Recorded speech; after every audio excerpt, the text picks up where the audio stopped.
Assalamualaikum warahmatullahi wabarakatuh. Halo anak-anak hebat, apa kabarnya? Semoga semua sehat ya. Meski belajar di rumah, Bu Gita harap kalian tetap bersemangat dan fokus untuk menyiapkan diri dalam menghadapi penilaian akhir semester yang sebentar lagi akan segera dilaksanakan. Baik anak-anak, pada pertemuan kali ini Ibu Gita akan melanjutkan pembahasan mengenai materi listrik dinamis. Minggu lalu kalian sudah melaksanakan kegiatan praktikum virtual dengan membuat rangkaian listrik secara tertutup.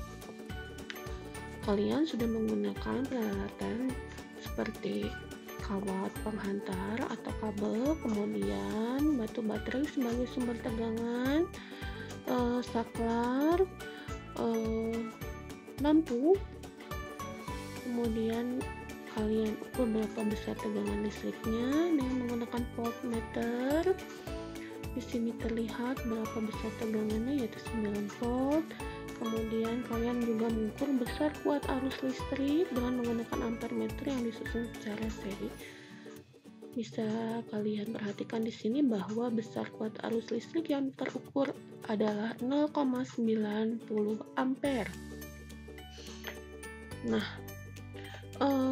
batu baterai yang kalian gunakan ini ternyata memiliki dua macam kutub. Ada kutub positif. Kutub positif ini bentuknya menonjol dan ada kutub negatif. Nah, arus listrik ini mengalir dari yang potensialnya tinggi yaitu kutub positif ke yang potensialnya rendah atau kutub negatif. Sementara aliran elektron sebaliknya. Aliran elektron berasal dari kutub negatif yang memiliki jumlah elektron lebih banyak menuju ke kutub positif yang memiliki jumlah elektron lebih sedikit. Nah, apakah yang terjadi kalau misalnya kita menambahkan resistor sebesar 10 ohm ke dalam rangkaian listrik tertutup yang sudah kalian buat? Ternyata kalian bisa melihat besar kuat arus listrik yang terukur ini hanya 0,45 ampere. Nah, kita dapat menyimpulkan bahwa kuat arus listrik ini akan berkurang apabila resistor dipasang. Nah, kemudian apabila kita memasangkan batu baterai atau sumber tegangan yang lebih banyak, bagaimana besar pengaruhnya terhadap kuat arus listrik? Kita lihat di sini apabila kita menambahkan batu baterai menjadi 2 buah, kalian bisa lihat ternyata besar kuat arus listriknya meningkat menjadi 0,90 ampere. Nah, anak-anak, kalian bisa melihat ternyata apabila tegangannya diperbesar, maka kuat arus listrik juga akan semakin besar. Nah, nanti kita akan melihat bahwa ternyata menurut hukum Ohm,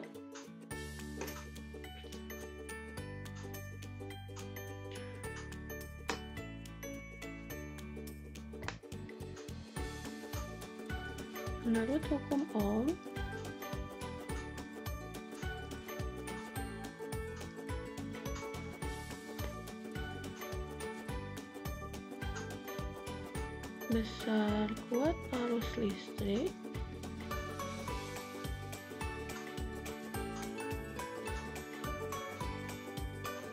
atau I ini ditentukan dengan membagi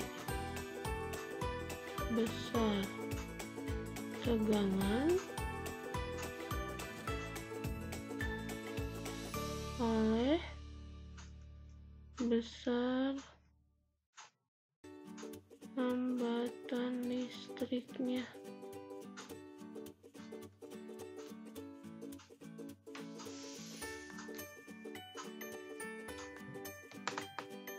Jadi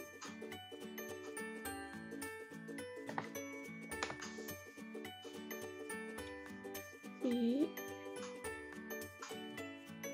adalah V per R. Lalu bagaimana cara mencari besar tegangan listrik? V adalah I dikali R. Sedangkan untuk mencari besar hambatan listrik, kita bisa membagi V dengan I, di mana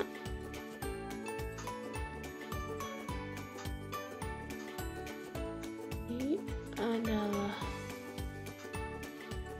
watt arus listrik, satuannya ampere,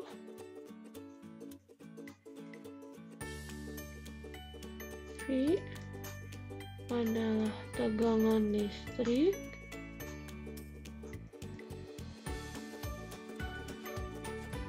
satuannya adalah volt, sedangkan R adalah hambatan listrik,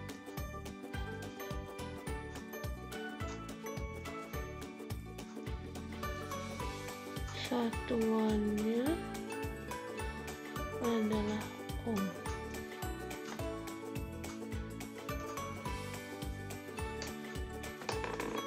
Bagaimana anak-anak? Untuk rumus hukum ohm ini Bugita harapkan kalian bisa mengingatnya ya. Nah, kemudian Bugita akan memberikan contoh soal ya tentang hukum ohm.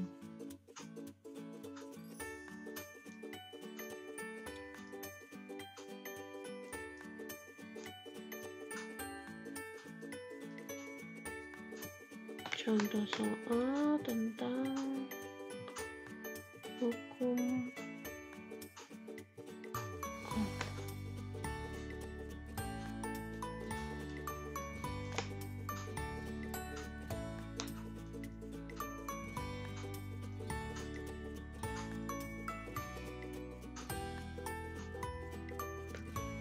Sebuah baterai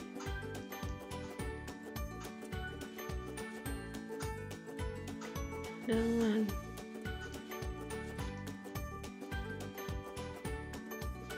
tegangan sebesar 12 volt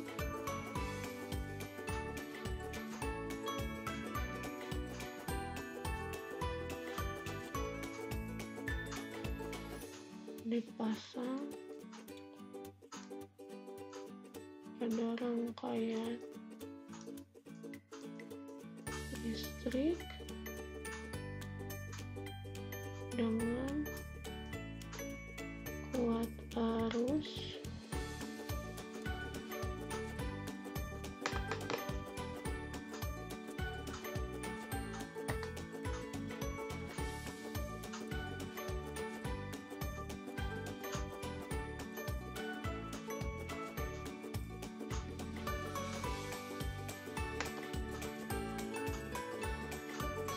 satu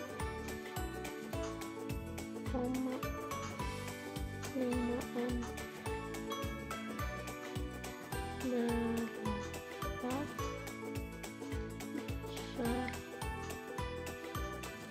hambatan listriknya. Diketahui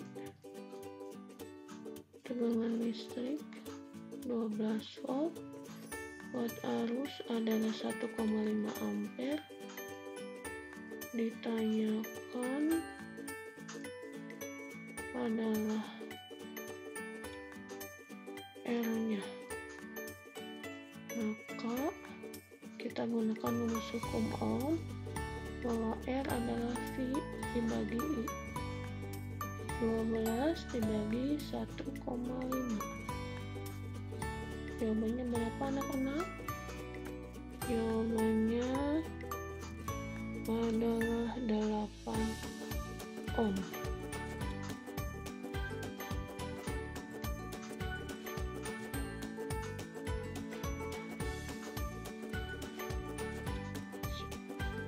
Semoga penjelasan Bu Gita ini dapat kalian pahami ya. Kemudian kita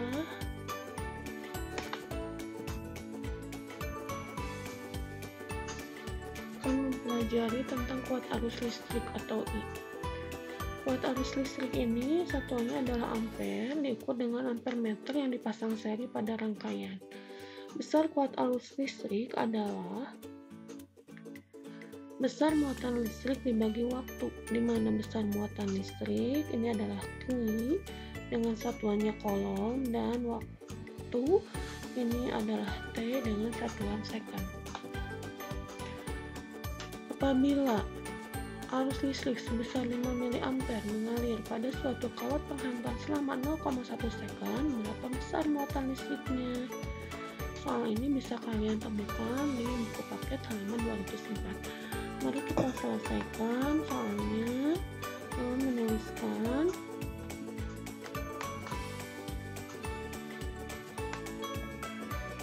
diketahui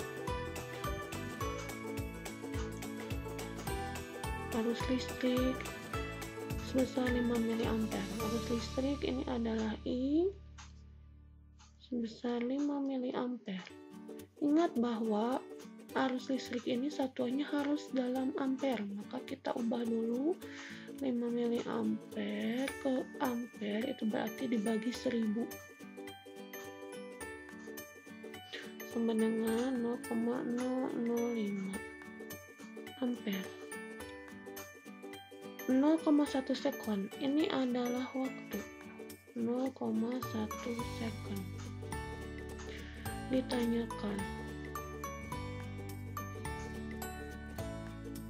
berapa besar muatannya? Muatan listrik ini adalah Q. Maka untuk menjawabnya kita menggunakan rumus yang tadi ya, bahwa I sama dengan Q per T. Kita bisa menggunakan segitiga ajaib ini untuk mencari rumus Q. Kita lihat di sini bahwa I sama dengan Q per T. Di sini ada tanda per, di atas per ada huruf Q, di bawah per ada huruf T, dan I ini kita simpan di sini, kita tambahkan juga tanda kali. Maka untuk mencari berapa besar Q, kita tutup Q-nya, lalu kita lihat sama dengan I dikali T. I dikali T. Kalau untuk mencari T, bagaimana caranya anak-anak?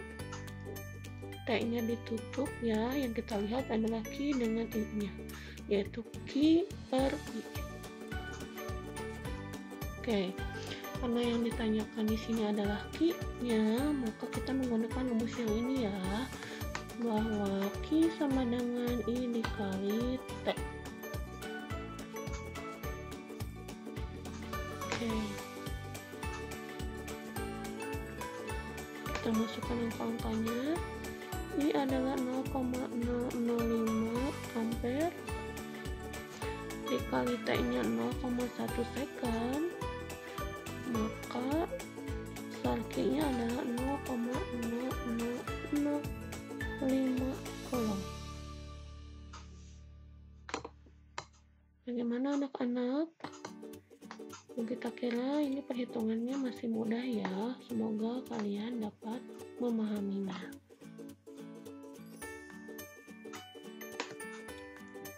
Nah, kemudian kita akan mempelajari tentang macam-macam rangkaian listrik. Rangkaian listrik yang pertama adalah rangkaian seri. Seperti yang kalian lihat di sini, bahwa ketika rangkaian listrik disimpan atau dibuat secara berdampingan lalu dihubungkan kepada sumber tegangan, ini adalah rangkaian listrik seri. Jadi misalnya ini adalah lampu pertama, kemudian ini adalah lampu kedua, lampu ditandai dengan huruf R karena dia merupakan hambatan listrik. Lampu yang pertama adalah R1, lampu yang kedua adalah R2. Kemudian sumber tegangan ini nanti akan mengalirkan listrik dari kutub positif yang garisnya panjang, mengalirkan listrik yaitu I1 nanti diterima oleh R1, kemudian I2 nanti diterima oleh R2. Nanti arus listriknya akan menuju ke kutub negatif yang ditunjukkan dengan tanda garis pendek ya. Nah, di R1 di sini ada tegangan listrik 1 atau V1, di R2 ada tegangan listrik kedua atau V2. Pada rangkaian seri, karena di sini tidak ada percabangan, maka besar kuat arus listrik di setiap titik ini akan sama. Jadi besar I1 akan sama dengan besar I2 ya.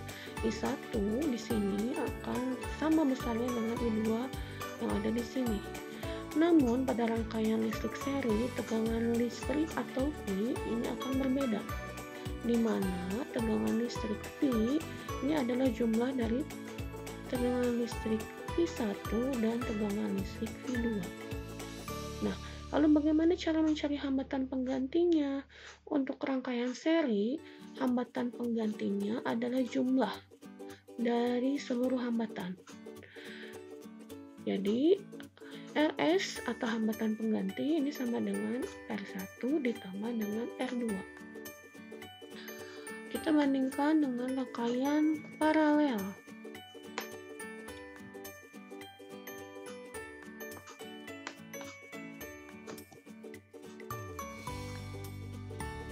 Untuk rangkaian paralel bisa kalian lihat bahwa sumber arus listrik nanti akan menghasilkan arus listrik ya.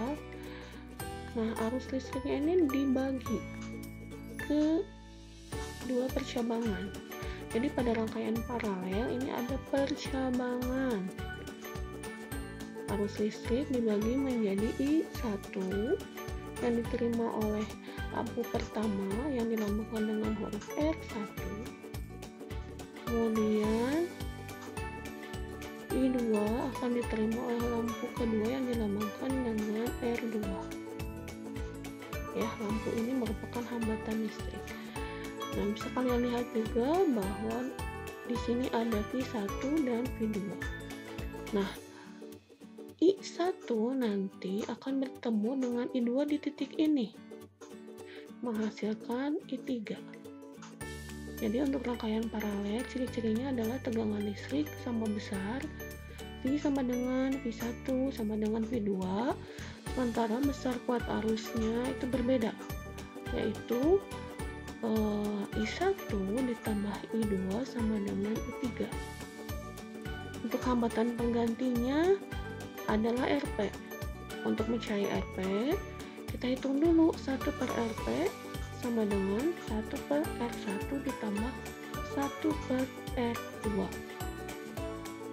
Nah, untuk lebih memahami tentang rangkaian listrik seri dan paralel,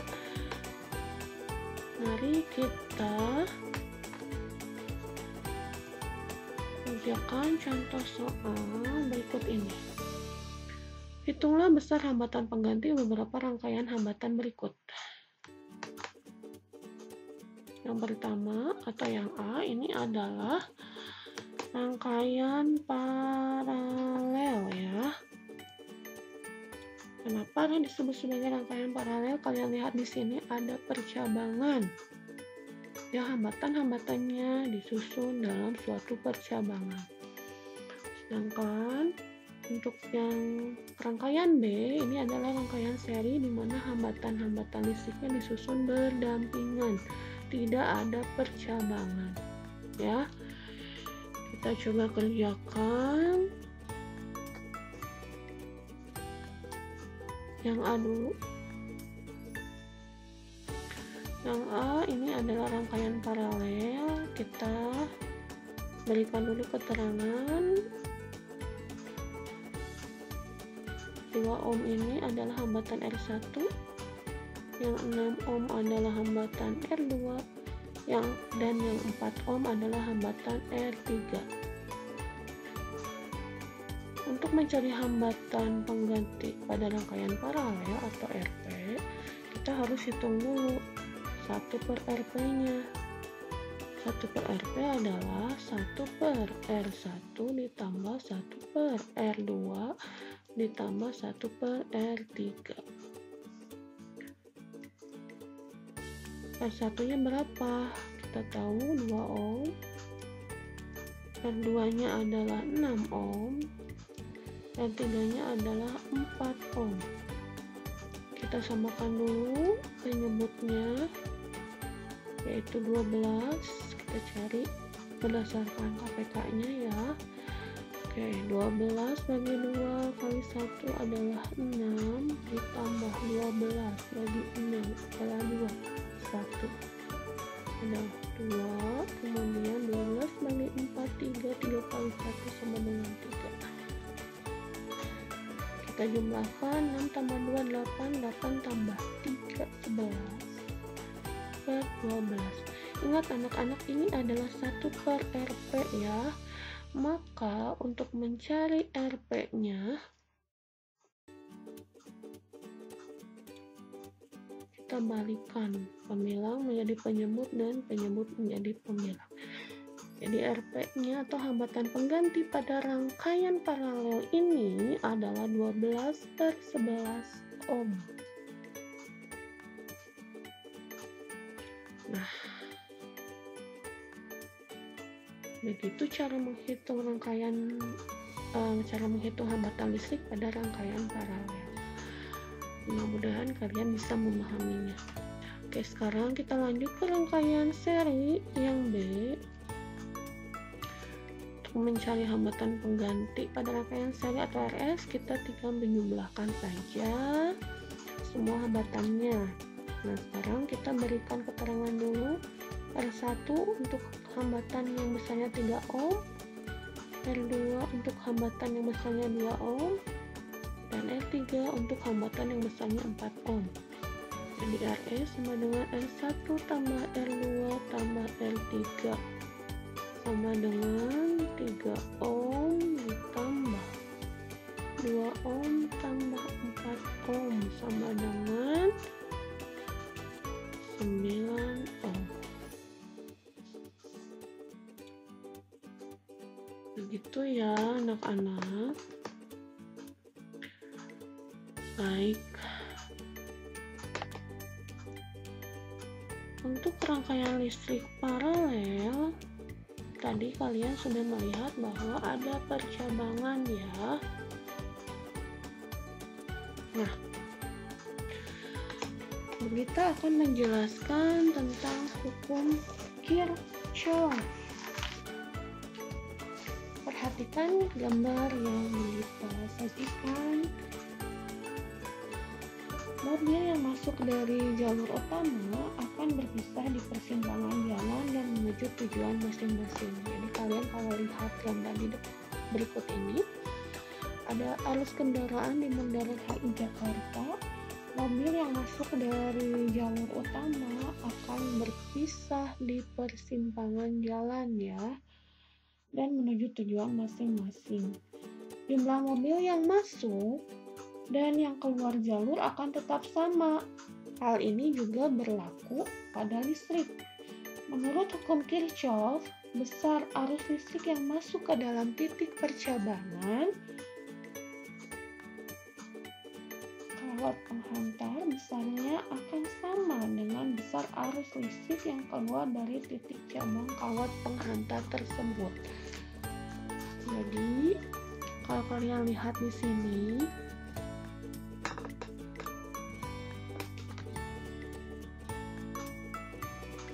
ini adalah titik percabangan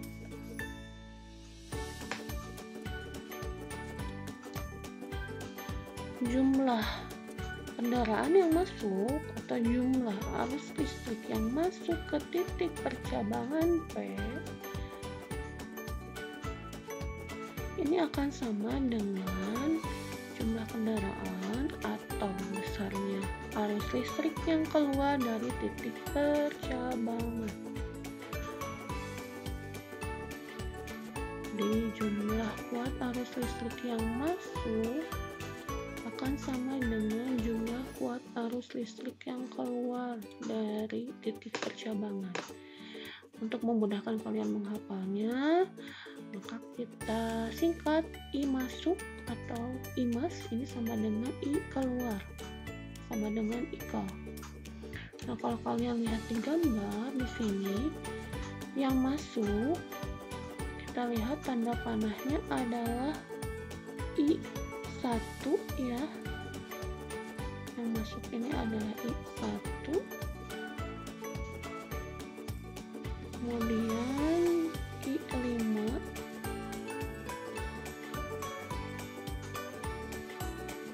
dan I4.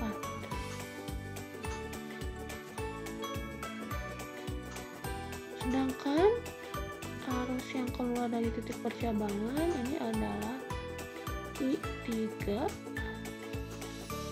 dan I2.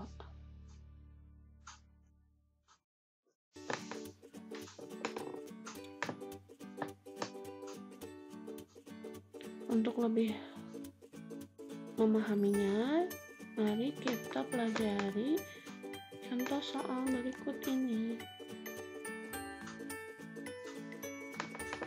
Jika diketahui besar arus listrik I1 sama dengan 2 ampere, I1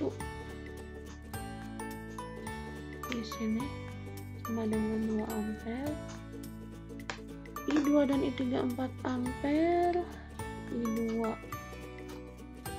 ampere, I3 juga 4 ampere, dan I4 5 ampere. I4 ini 5 ampere. Maka besar arus I5 yang ditanyakan adalah I5 berapa ampere. Kita sekarang tentukan dulu mana yang I mas, mana yang IKA. Kita lihat tanda panahnya. Yang masuk ke titik percabangan P adalah I5, kemudian I4 dan I1. Sedangkan arah panah yang keluar dari titik percabangan P adalah I3 dan I2. Kita masukkan angka-angkanya ya. I5 ini adalah yang kita cari. Kemudian I4 sebesar 5 ampere ditambah I1 adalah 2 ampere sama dengan I3 4 ampere dan ditambah I2 4 ampere. I5 ditambah 7 sama dengan 8. Maka I5 sama dengan 8 dikurangi 7 sama dengan 1 ampere. Sekarang kita sudah mendapatkan hasilnya bahwa besar arus I5 sama dengan 1 ampere. Gitu ya anak-anak cara untuk menyelesaikan soal tentang hukum Kirchhoff. Semoga kalian bisa memahaminya ya. Nah, soal tentang hukum Kirchhoff ini akan keluar di penilaian akhir semester. Jadi kita harap kalian bisa mengerjakan soalnya dengan benar. Nah, untuk meningkatkan pemahamanmu tentang soal rangkaian listrik seri dan paralel juga tentang hukum Kirchhoff, kalian kerjakan soal-soal berikut ini ya. soal nomor 1 dan nomor 2, ini kalian harus menghitung berapa besar hambatan pengganti untuk rangkaian listrik di nomor 1 dengan di nomor 2. Di nomor 1 ini ada 3 hambatan dipasang secara paralel, di mana hambatan ke-1 R1 besarnya 3 ohm, hambatan kedua R2 besarnya 6 ohm, hambatan ketiga R3 besarnya 9 ohm. Untuk soal yang nomor 2 ini adalah soal rangkaian listrik seri. Ada 3 hambatan juga di sini. Besar hambatan ke-1 sama dengan besar hambatan kedua sama dengan besar hambatan ketiga, yaitu 5 ohm. Berapakah hambatan pengganti untuk rangkaian ini? Kalian cari dengan menggunakan rumus yang sudah kita jelaskan tadi ya. Kemudian soal terakhir, ini adalah soal tentang hukum Kirchhoff. Ada 4 arus listrik di sini. Jika diketahui besarnya I1 sama dengan 6 ampere, I2 3 ampere, dan I3 7 ampere, tentukan berapa besar nilai dari I4. Ya, anak-anak, silahkan kalian coba kerjakan 3 soal ini, kemudian kumpulkan jawabannya ke Google Classroom. Kalau ada pertanyaan, silahkan kalian nanti japri ke nomor Ibu Gita. Nah, terima kasih atas perhatian kalian. Semoga apa yang sudah kita jelaskan bisa kalian pahami. Tetap jaga kesehatan. Jangan lupa untuk melaksanakan protokol kesehatan ketika kalian keluar rumah ya. Laksanakan 3M. M yang pertama memakai masker, M yang kedua menjaga jarak, M yang ketiga mencuci tangan. Baik, Kita pamit ya. Apabila kalian merasa tayangan video ini bermanfaat untuk kalian, Bugita minta like dan subscribe-nya ya untuk channel Bugita ini agar channelnya semakin berkembang, dapat memberikan tayangan-tayangan yang bermanfaat untuk kalian. Terima kasih banyak. Assalamualaikum warahmatullahi wabarakatuh.